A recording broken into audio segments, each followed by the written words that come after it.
noite, que vai ser feita pela acusista Eusilene Muniz Machado Godoy, e ela vem falar sobre um tema também aí bem que vai dar o que comentar certamente, que é... Diga, pastor Leônidas. O Elton, é você que está colocando para gravar e parar de gravar? Não, é o Teles. Sou eu, professor. É o Vitor, É desculpa. É o eu. Vitor. Eu quero gravar da minha esposa. Pois é, Vitor. Então, grave só uma vez aí, por favor. Desculpa. Tá? Não, tudo bem.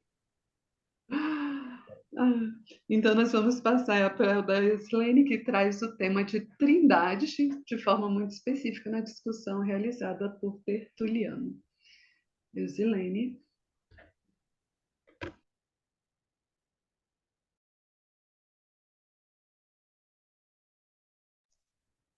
Boa noite a todos. Só poderia me autorizar aqui para que eu possa compartilhar? Por favor?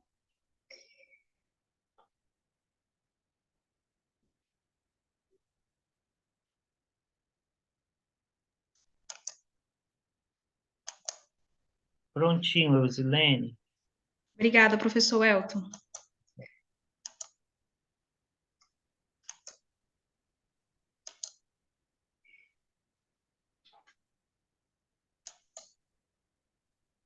Só lembrando, Eusilene, você tem 10 minutos, tá, para fazer essa apresentação. Posteriormente, terá o tempo para responder as considerações da banca. Ok. Como já falado pela professora Kátia, eu sou a Eusilene Muniz Machado Godoy, sou membro da Primeira Igreja Batista de Planaltina, casada, estudo na unidade do STEB aqui de Planaltina DF, e o meu tema é Trindade em Tertuliano. Bom, as doutrinas que hoje nós conhecemos, elas não nasceram prontas, mas elas foram sendo construídas no decorrer da história do cristianismo. E a doutrina da Trindade é uma dessas doutrinas, que será compreendida a partir das reflexões dos cristãos dos primeiros séculos, que buscavam responder tanto às heresias como alguns questionamentos que surgiram em torno da pessoa de Cristo e, posteriormente, do Espírito Santo. E é nesse cenário de reflexões e questionamentos que Tertuliano, que mais tarde vai ser conhecido como o pai da teologia latina, ganhará protagonismo, né, contribuindo de forma significativa para o entendimento dessa doutrina, uma vez que ele foi autor de um dos primeiros grandes tratados sobre a Trindade, sua obra Diversos Praxeias.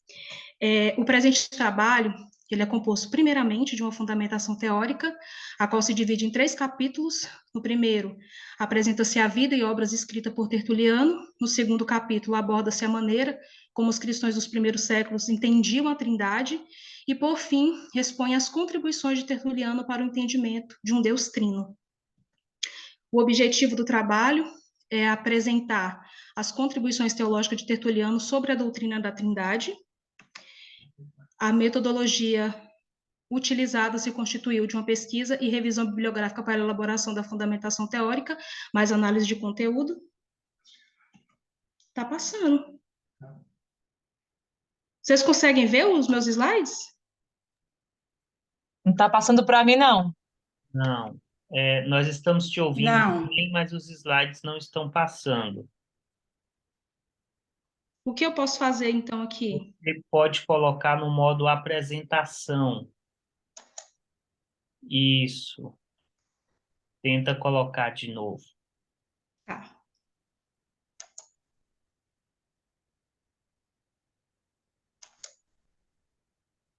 E agora, estão vendo? Sim, agora sim.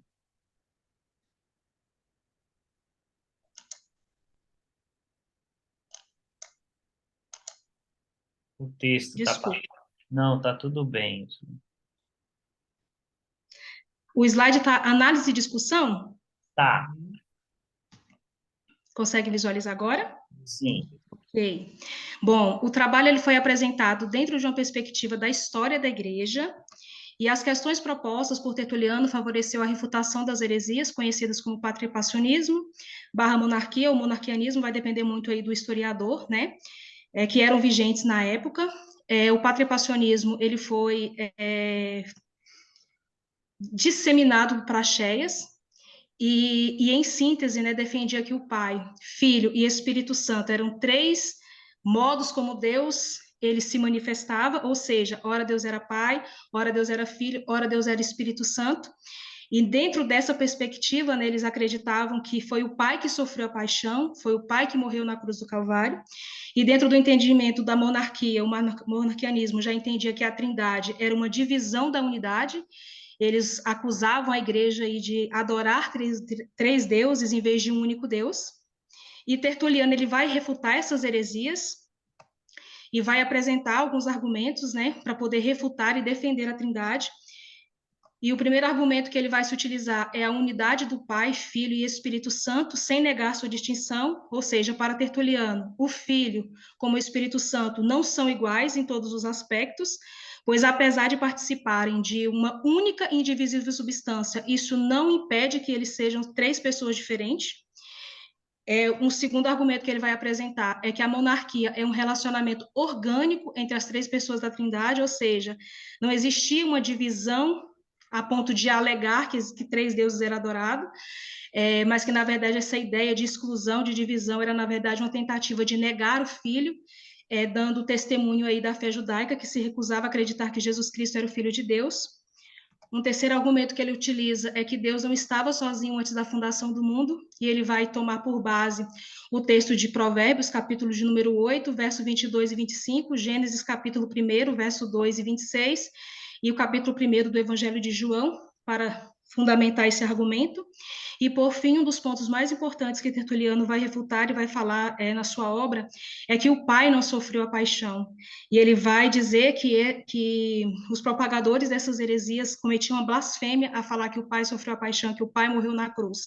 Porque, para Tertuliano, a substância presente em Cristo era divina e humana, ou seja, Jesus, ele é 100% Deus e ele é 100% homem. E a realidade do corpo de Cristo não é uma mera doutrina, mas a base de toda a soteriologia cristã. Partindo para a conclusão, a teologia de Tertuliano nos permitiu compreender as dificuldades enfrentadas pelo cristianismo nos 2 primeiros séculos.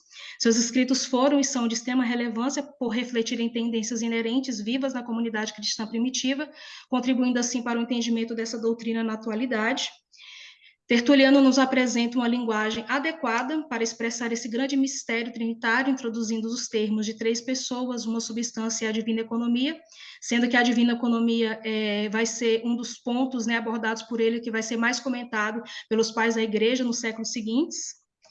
E espera-se, né, que a identificação das reflexões e contribuições de Tertuliano sobre a Trindade abordada nessa pesquisa possa servir para estudos mais aprofundados sobre a Trindade e de como ela se deu na história do cristianismo. Segue as minhas referências bibliográficas. Desde já eu agradeço, estou aberta para as perguntas. E tenham misericórdia de mim.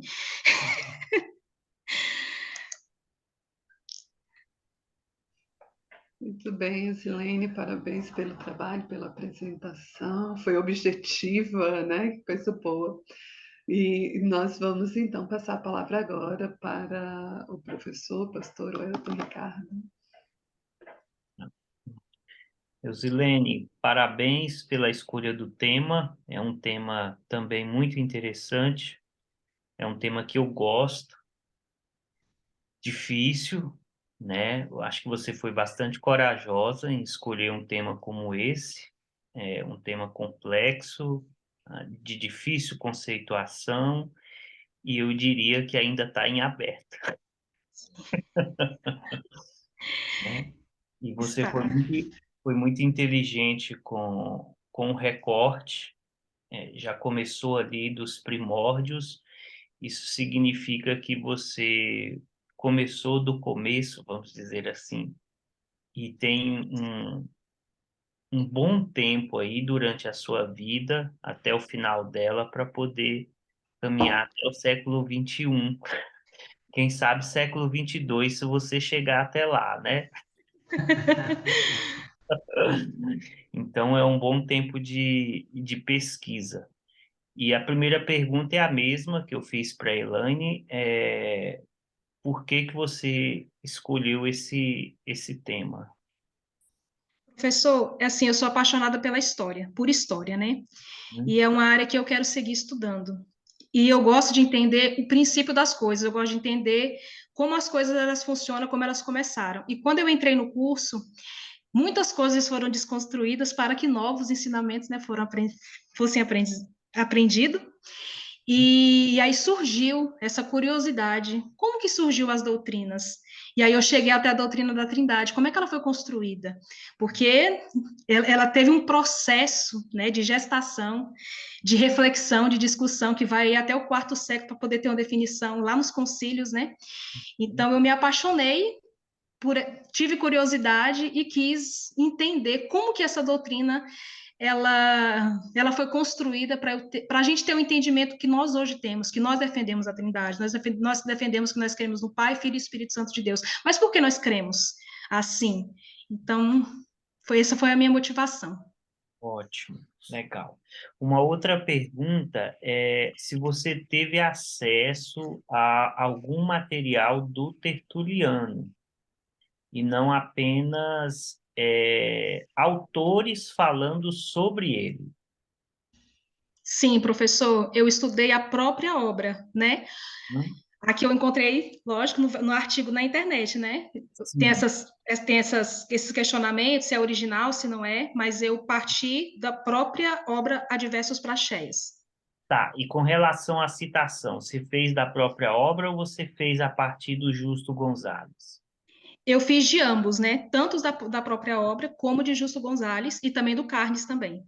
Tá, ótimo, ótimo. Tá.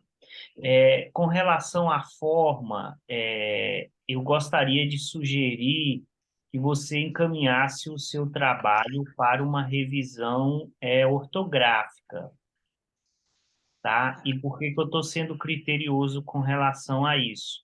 Porque eu acredito que você pode dar continuidade à sua pesquisa. Então, Sim. já começa de agora, e essa é uma recomendação que eu vou fazer para as três. Assim, eu não estou dizendo que existem muitos erros, mas eu estou dizendo que se o trabalho tiver 98, ele pode ficar 99, ou ele pode ficar 100. Então, é aconselhável que todo pesquisador encaminhe, por mais expertise que ele tenha na língua portuguesa, encaminhe o seu trabalho para uma revisão bibliográfica, ortográfica, tá bem? Porque tem alguns termos lá, usando o mesmo como pronome, então, o termo mesmo, né, como pronome não é apropriado na língua, então eu sugeriria que você encaminhasse para o revisor aí. E uma outra questão também, tomar cuidado com termos na pesquisa, heresia, tentar explicar um pouquinho o que é isso. Por quê? Porque você está trabalhando numa perspectiva histórica, ou seja, a doutrina ela está em construção. Sim. Então,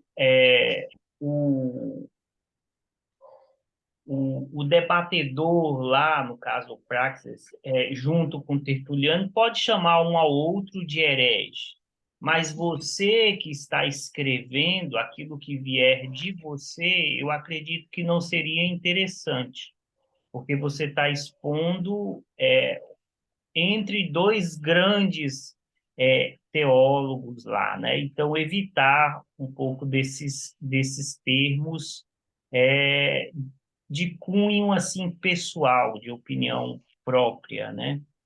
Uhum. Ainda mais hoje, heresia é um termo muito fluido. Ofensivo, né? Muito, Para muito. alguns. Né? Então, é isso. Obrigada, Parabéns, professor. amiga. E, assim, por favor, continue mesmo pesquisando sobre isso. Isso é muito Eu bom. vou continuar, professor, até o quarto século. Olha aí, E depois chegar na Era Moderna. legal, muito legal. Parabéns. Queria E ela já queria ter feito isso nesse trabalho. Eu falei, pelo amor de Não, Deus, não faz. vamos devagar, vamos respirar, que é muita coisa. Depois eu tenho até algumas referências que eu posso passar, porque é um tema que eu gosto Ótimo. também, mas tem que ir com calma, porque é realmente espinhoso. Perfeito, obrigada, Welton. Nós passaremos nesse momento. Acho que foi respondida, né? As questões que você fez. Sim, sim. Então, vamos passar para o pastor Leônidas fazer suas considerações. Olá, Eusilene. Professor. Também quero saudar o seu trabalho com muita alegria, né? Também penso que você escolheu um tema, eu diria assim, importante, singular e misterioso, né? A doutrina da Trindade é um dos temas mais importantes do cristianismo. Toda a nossa fé está centrada nessa doutrina da Trindade. Há quem diga que o nome do Deus dos cristãos é esse, né? Nosso Deus se chama Trindade, por ser constituído do Pai, o Filho e o Espírito Santo, iguais em essência, diferentes em pessoa. Então, é fundamental. É singular porque nós somos, só os cristãos acreditam na Trindade, né? E assim como o Praxeas acusava os cristãos de idolatria, o politeísmo naquela época, nós somos acusados até hoje, né? Os judeus ainda nos acusam, os muçulmanos também nos acusam acusam os cristãos de politeísmo, ou pelo menos de triteísmo, né? Então, assim, é singular, só nós acreditamos nisso. E é misterioso porque a fé é um mistério, né? A gente, a despeito de tudo que se escreveu e tudo que se falou aí nos últimos 2000 anos, essa doutrina ainda é uma doutrina em desenvolvimento, vamos dizer assim, ou em discussão, pelo menos, né? A gente ainda conversa sobre ela, com muito respeito, obviamente, com muito cuidado, mas ela ainda carece de algumas perspectivas, né? Porém, você escolheu começar lá da patrística, logo do pai do termo, né? Do pai do conceito, que é importante mesmo, a gente precisa voltar aos clássicos. Quando o Elton perguntou se você tinha lido alguma coisa do Tertuliano, essa também foi a minha curiosidade, e eu corri para a sua bibliografia, vi o link, acessei o e-cristianismo, baixei o livro, andei dando uma olhada no capítulo que você citou mais vezes, para entender um pouco melhor, porque também eu não sabia que a gente tinha alguma coisa em português.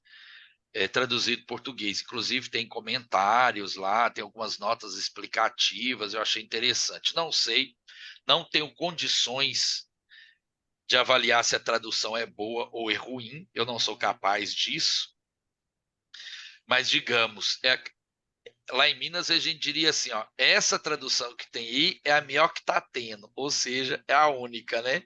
Se é boa ou ruim, eu não sei, mas é a melhor que está tendo. Então, você fez a partir daquilo que estava à sua disposição, você dialogou com pessoas também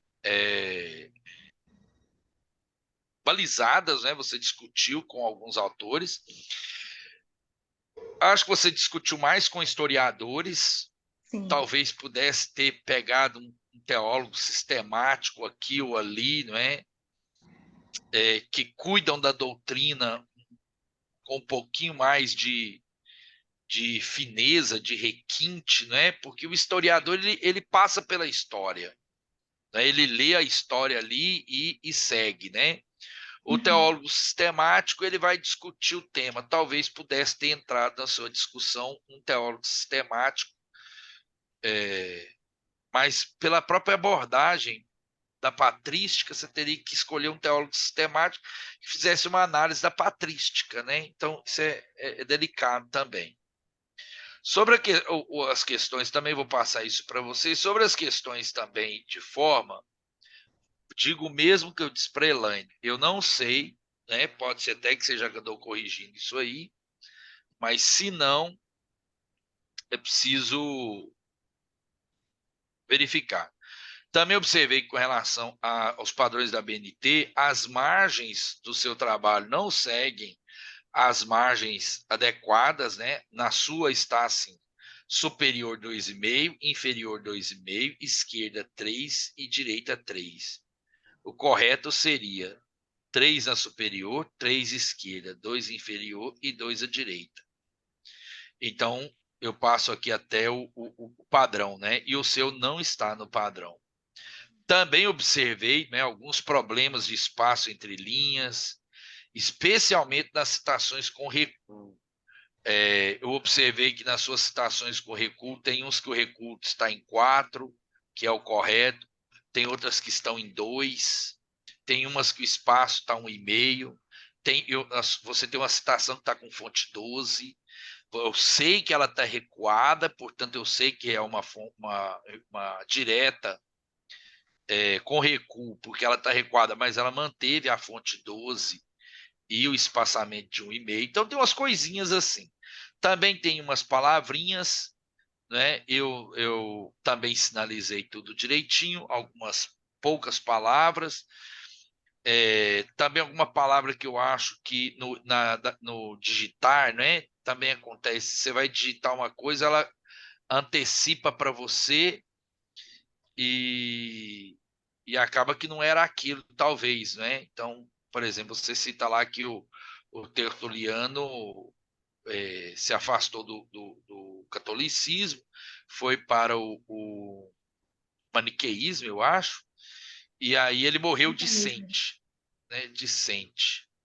Eu acho que era dissidente que você queria escrever, não sei. Sim, Eu coloquei professor. lá, acho que era dissidente que ela queria. Aí eu botei só para saber, né? Eu marquei de amarelinho, coloquei é dissente mesmo ou é dissidente, né? Mas a gente vê que isso é coisa da tilografia, olha eu onde eu tô. Isso é coisa da digitação, né? Vai digitar e aí vai o corretor automático, corrige para a gente e a gente segue para frente e não percebe, talvez, né? E a verdade é como o Elton diz, né? Mesmo que a gente seja muito bom em português, a gente precisa fazer revisão, porque depois de você ler o mesmo artigo 30 vezes, você não vê mais os erros. Sua É cabeça já está verdade. totalmente condicionada.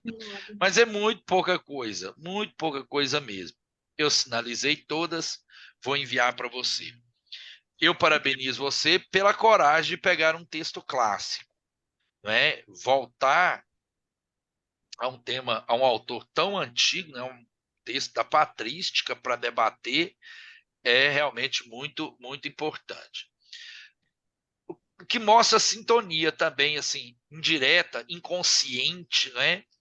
Enquanto a Elaine fala de uma coisa tão pós-moderna, você voltou lá para o terceiro século, final do segundo século, início do terceiro, mostrando assim, né?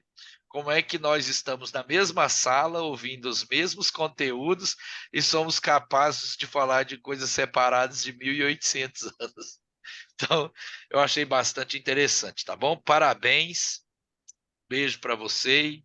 Eu vou encaminhar o seu trabalho e as minhas anotações para a professora Kátia, que deverá repassar para você. Volto a dizer, se você já tiver feito essas correções, por favor, ignore as minhas pontuações. Se não, segue a dica, tá bem? Um abraço. Obrigada, professor. Obrigada, professor Leônidas. E que privilégio, né, Silene, a gente ter duas pessoas estudiosas para fazer essa leitura e trazer aí alguns pontos em que a gente possa avançar. De fato, é muito interessante essa observação de que é uma diversidade gigantesca. E a orientadora que se viria aí para encaixar nisso tudo e a banca também para fazer essa leitura e dar suas contribuições, né? Mas muito obrigada. Elaine, tem alguma coisa que você ainda quer colocar para a banca? Queira colocar para a banca?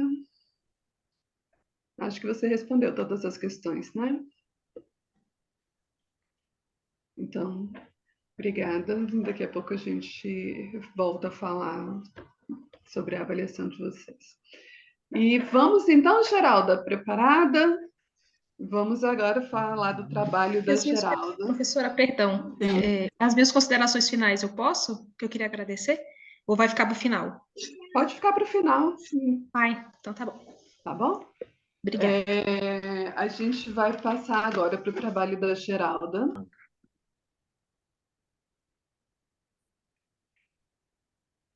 Não estava difícil, não, irmã Geralda, que eu tinha uma piada nova. Fui contar para eles Ah, primeiro. tá. Eu falei, Não é professor, que a gente. brincadeira. Eu falei que eu estava sentindo igual no MasterChef, sabe? Ah, é? Que o chefe Nada, irmã. saía e ia examinar.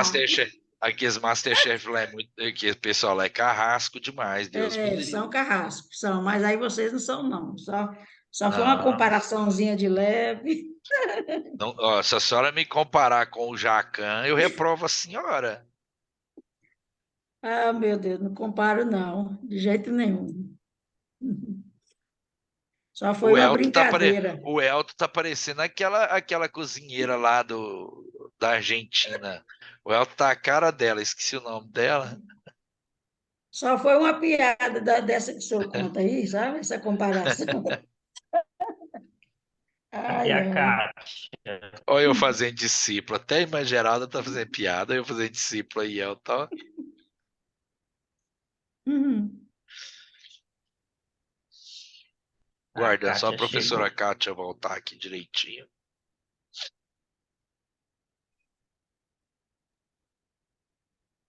Voltei. Pronto. Voltei. Muito bem. Gente, então nós estivemos reunidos, né? A banca ali, né? Eu, professor Elton e a orientadora de vocês, a professora Kátia.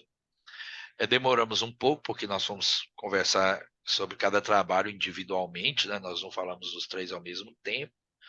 Fomos analisar cada uma das apresentações, cada um das apresentações de forma escrita, não é? E também a apresentação oral que vocês fizeram hoje.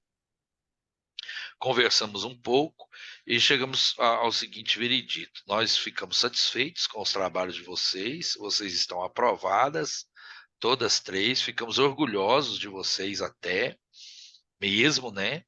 Até não, ficamos orgulhosos mesmo.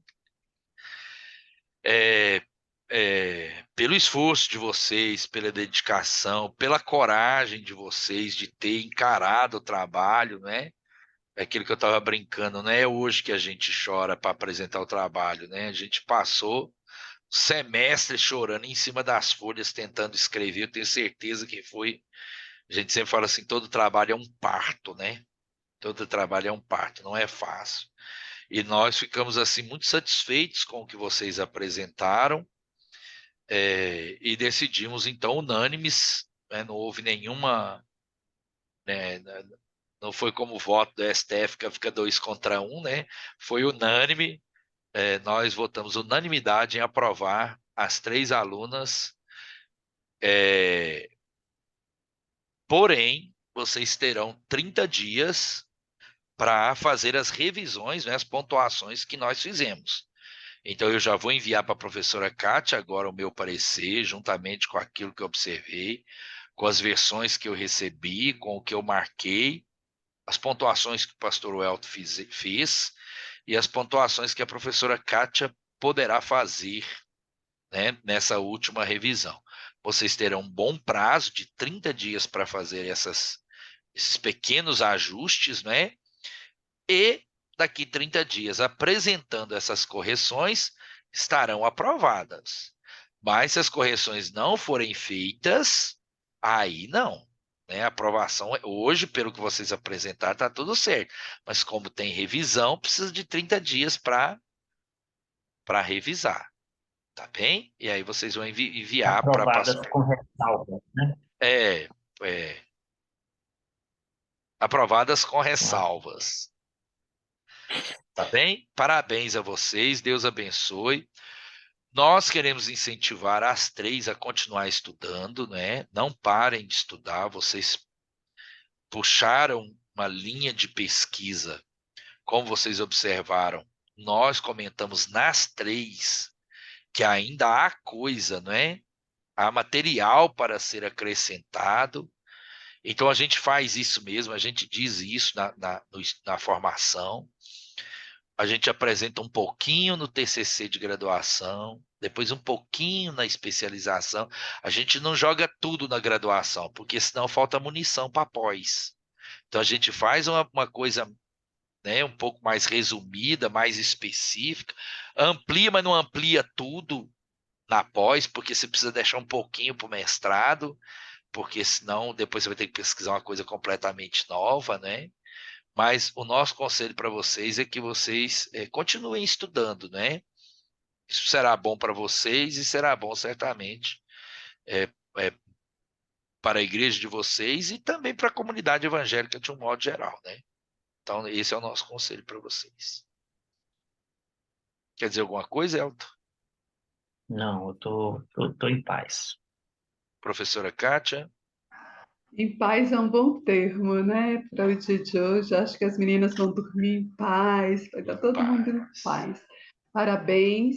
E a gente vai conversando aí no nosso WhatsApp, no nosso e-mail, até concluirmos todo o trabalho que a gente tem aí nesses 30 dias. Combinado? Parabéns mais uma vez.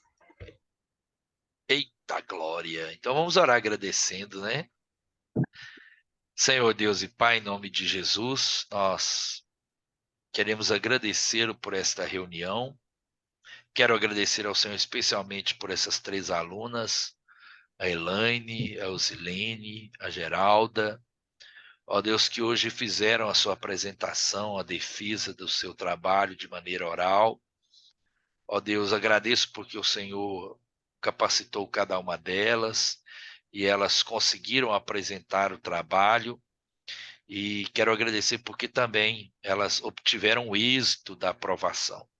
Que a graça do Senhor seja sobre elas. Ó Deus, que o Senhor continue capacitando as tuas filhas, de maneira que elas continuem sendo instrumentos do Senhor na obra, na igreja, na escola dominical, na oração, nas áreas que elas trabalharem, ó Deus, que a graça do Senhor seja sobre elas. Em nome de Jesus, eu adoro ao Senhor pela vida da professora Kátia, que se dedicou nesses últimos dias a acompanhar, ó Deus, essas alunas. Ó Deus, oro para que o Senhor continue recompensando a tua filha, abençoando a tua filha, que ela continue sendo esse instrumento do Senhor. Obrigado pela vida do professor Welton. Guarda o teu filho, em nome de Jesus. Obrigado por todos aqueles que estiveram aqui participando, ouvindo e aprendendo sobre essa apresentação. Em nome de Jesus eu oro e te peço, ó Deus, que o Senhor nos dê uma noite de paz. Possamos deitar e pegar no sono, porque o Senhor nos guarda e nos faz repousar em paz. No nome de Jesus nós oramos. Amém. Gente, um beijo para todo mundo então. Tá bom? E a gente vai se esbarrando aí pelo caminho. Tchau, Não meninos. conectando, Menos. menos conexão e mais conjunção. Vamos nos esbarrando aí pelo caminho. Amém. Beijão. Obrigada. Já. Tchau, tchau. Fique